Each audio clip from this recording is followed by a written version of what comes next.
back with another video. Obviously, I'm not doing a face reveal until I get 100 subscribers. We'll get into that later. You see two R's here. We're obviously going to be doing AR versus AR. These are both semi-auto. And we're going to be testing out them. They're new. We're going to be seeing what shoots farther, what shoots faster. So let's get into the video. Alright, this is the gun we're going to be using. This 12-round mag, obviously. Let me put it in the gun like so.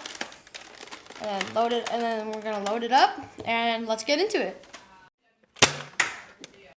Guys, this is our next gun, the Elite Rifle. So this is a 12-round mag, honestly. So it holds 12 rounds of these Elite bullets. Now, I'm going to put it in the gun, cock it back. Now let's get into it.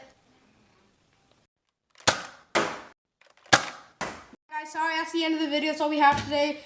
Which AR shoots faster? Guys, comment in the next video, like and sub, and peace out!